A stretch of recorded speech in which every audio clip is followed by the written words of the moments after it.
When it comes to the elections, I think these were the least stressful when it comes to what I experienced in my personal life, anything else for that matter. But I will say that they were pretty noisy, especially after Joe expressed that he was going to drop out from the race, and all of a sudden, Kamala is going to be posting, and then she had like how long was it to scramble for this campaign? It felt very short, very brief, because it was. I'm not her. I cannot speak for her. I cannot feel for her.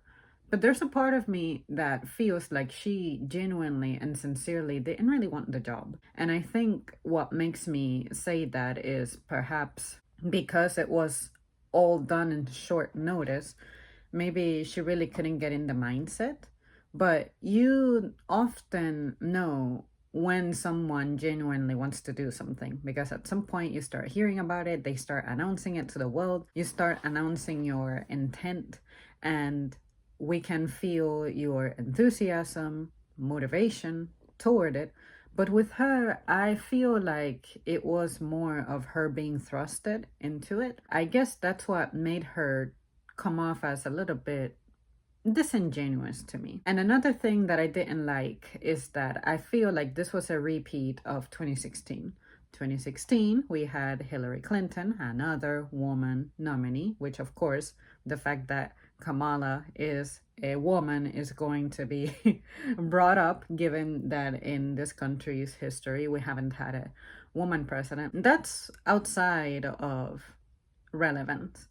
People immediately began to point out that this proves that there's misogyny and that women just aren't trusted or respected because Trump lost to Joe. And of course, Joe is a man, but he won against two women.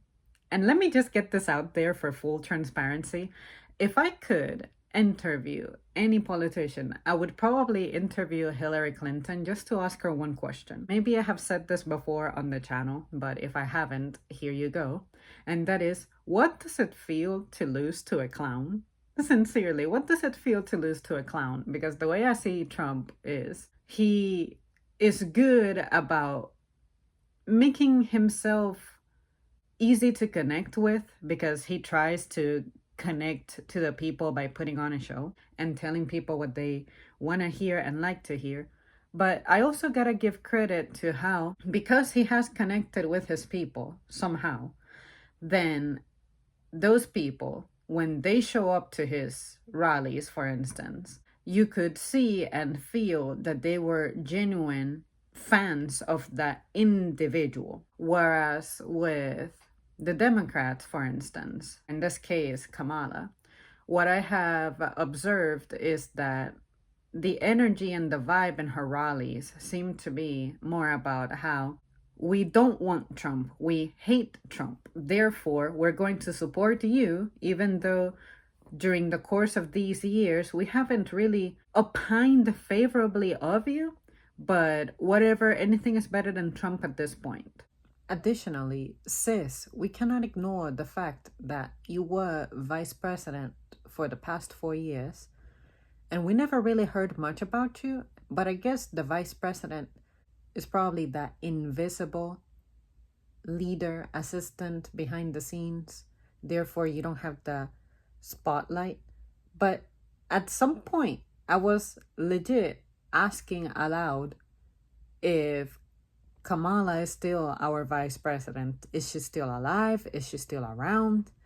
And I guess that can be a good thing and a bad thing at the same time. It's a good thing because you could look at it as, well, because she's working hard, you're not going to hear much from her nor see much of her because she is busy as a bee.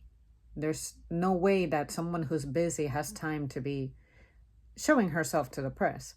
But at the same time, that's bad because it indicates that you're not publicly connecting with people. That deprives us of the evidence we could use to learn who you are, what you are, and how you connect with people. This next part, I hope I can convey it well in a way that makes sense, but 2016, Hillary versus Trump.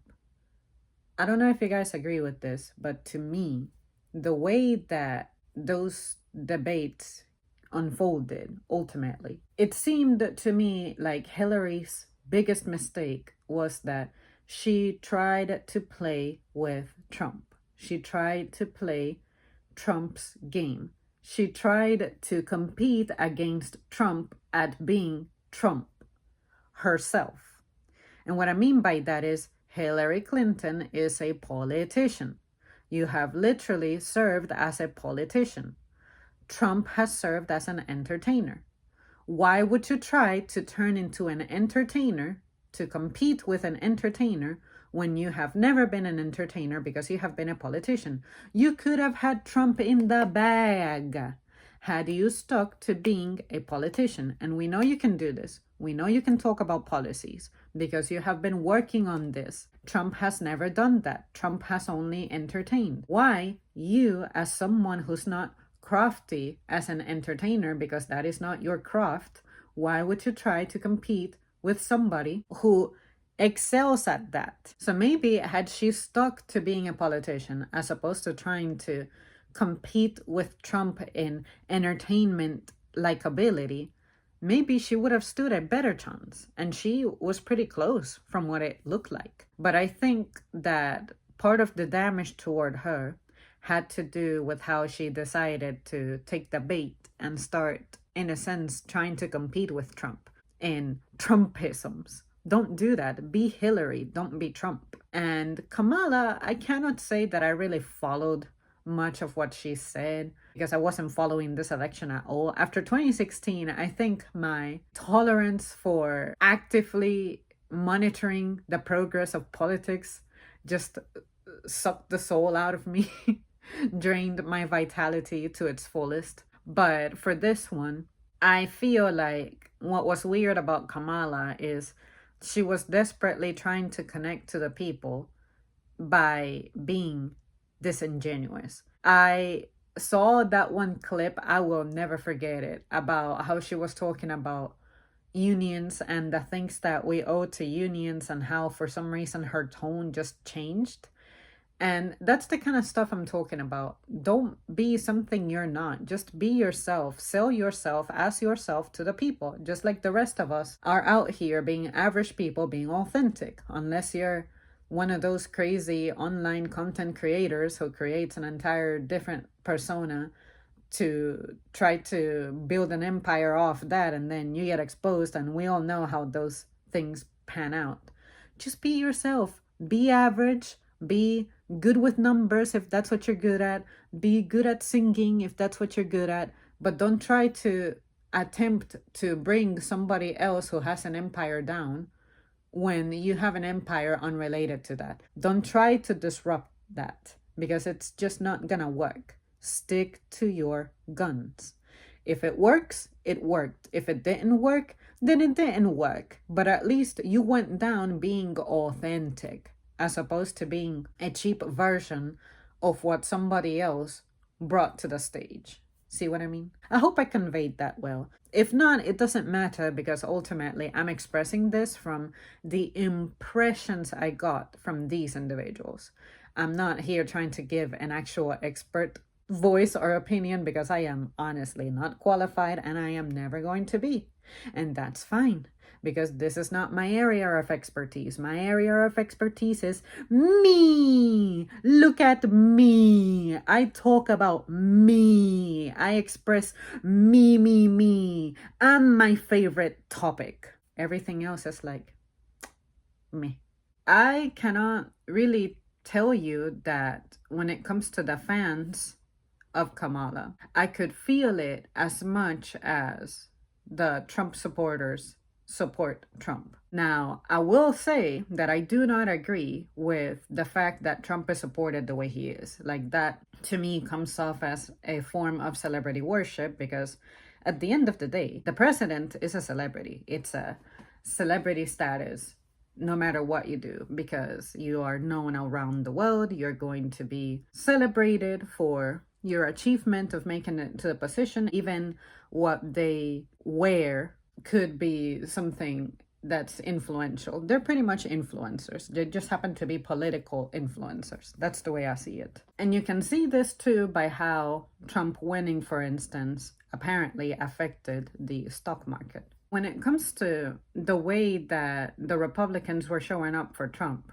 even though to me it looks like a cult following, they believe in this person. They truly believe in this guy. No matter how much of a buffoon he is, that is already something that is a competitive edge that they have to present that in another way. Have you guys been around for when I have said things like, well, whenever you hire a manager, even if you don't like them, you gotta support them because they're now the sovereign of the workplace. Why wouldn't you want to help the sovereign succeed? If you help them succeed, maybe you won't reap, of course, as much benefit as they will, because at the end of the day, they're the ones with the title. But at least it helps to cooperate with them as opposed to be in animosity toward them. See what I mean? That is the difference. And another way that I can say this is, when you show up to school, hopefully you respect your teachers, even if it's a teacher that's difficult and you don't like them. I experienced teachers that I can say I didn't like. And you guys know that I loved school and I particularly respected teachers. But there is that occasional person who is in an authority position that you simply cannot respect. I feel like Trump supporters have this leader that they look up to and they somehow respect him. They are okay with respecting him. Whether they truly love the guy entirely for what he is and who he is, or whether it is because this is the representative for the party at the moment, they truly show up for this person and believe in this person. Again, even if to me it's kind of in an unhealthy way because it feels like a cult to me, that cult has a togetherness that you simply cannot deny and you cannot debate. Whereas I feel like those on the left, you really don't have that. You show up because you just have a strong disdain and dislike for the other person. And I understand where that sentiment is coming from, but you're focusing so much on that hate that you have for the opposite side that you legitimately forget to really show up for this other person, to show up for the representative of this party right now. I cannot say that Kamala had a following that I could say, oh, this is MAGA, but in the democratic fashion. There's no such thing, at least from what I observe, and at least on the mass scale. To me, the election results did not bother me because you guys know that I'm neither left nor right. No particular side satisfies my beliefs fully, and I'm not going to pretend to support a side when, again, I don't feel represented by them. I think that is what objectivity is about, and I cannot just become a massive fan of one side when, again, they simply do not represent me. I don't feel represented by them. And none of them really revolved around the issues that to me have the most importance. Nobody talked about free healthcare, nobody talked about free post-secondary education, and nobody talked about a plan to limit how high rent can go, for instance. Something like that. Those are economic issues. And if I had to express myself when it comes to the economy, something that I observed is that Trump, at least, could talk about those things. He had policies that he seemed to want to see in place. Whereas the other side, I feel like the social issues from the left are more about personal things that have to do with like identity politics, I guess. Whereas the other side seems to be more on the economic side.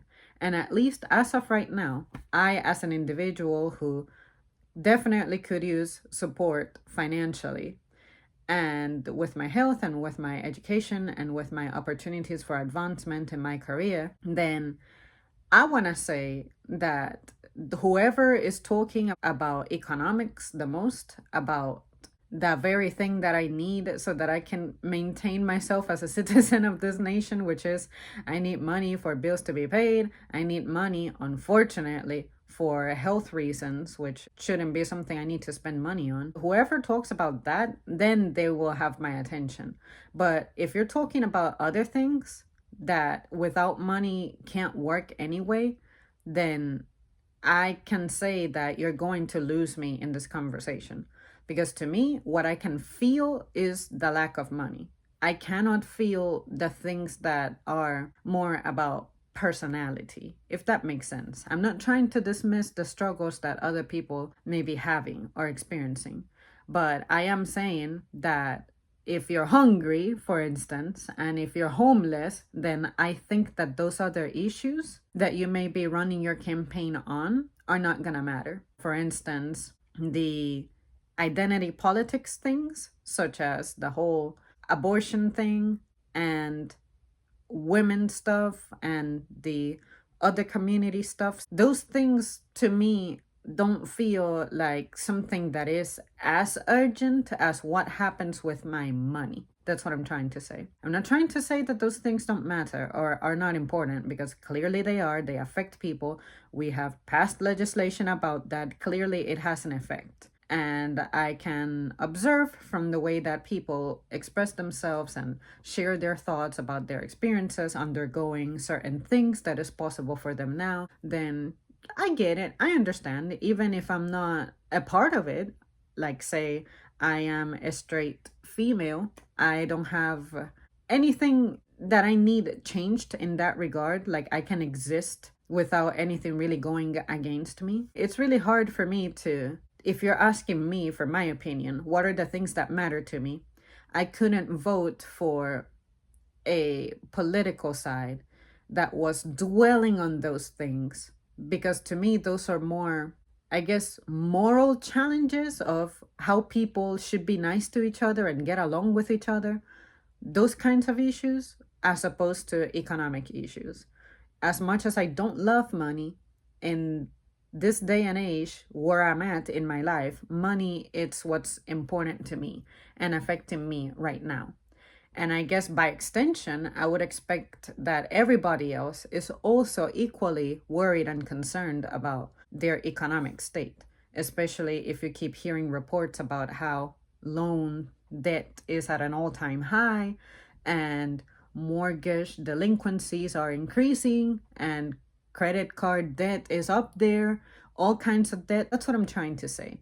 I think that if you cannot address your finances first, then I think that those other things are, sure, they're going to be pressing on you. I think you not having money is going to have more palpable consequences than the other things. Again, I think the other things matter because clearly it's affecting people. But I'm saying that for the progress and betterment of society, if you don't have a home, if you don't have access to healthcare, if you don't have access to education, if you don't have a way to afford things like groceries and where you live and car repairs, all those things that are important for your actual subsistence, then why are we allowing for this other stuff to pile up on top of those challenges?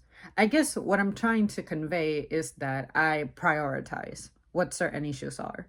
And I think that immediately what I can feel the most is my bank account not being solid. I witnessed people's emotions yesterday. Since I work retail, some people were like borderline crying, some people were disappointed, the energy was off, all those things. And I just thought, hey, you're not going to always win at everything. And all I can tell you is that in my time alive, every single presidency I have witnessed, I have been okay. And I guess I will continue to be okay for these next 4 years. I cannot sit here and act like just because the woman candidate lost, all of a sudden my life as a woman is endangered somehow. Like I am now awaiting elimination. And I feel like some people were reacting like if you belong to a social group that say the right opposes, quote unquote, y'all made it seem like your life is now ticking down. Like naturally, it's already ticking, right? But you made it sound like the government is going to come out here and look at you and evaluate you and be like, oh, you don't align with the right's views, then boom, eliminated. Nothing like that, folks. Calm down. And while you do have valid concerns about the potential policies that are going to be implemented under this new reign, I mean, wait for the disaster to actually happen before you actually freak out about it. Because who's to say that the things that you're worried about aren't even going to happen the way that you think they're going to happen, or maybe they won't happen at all.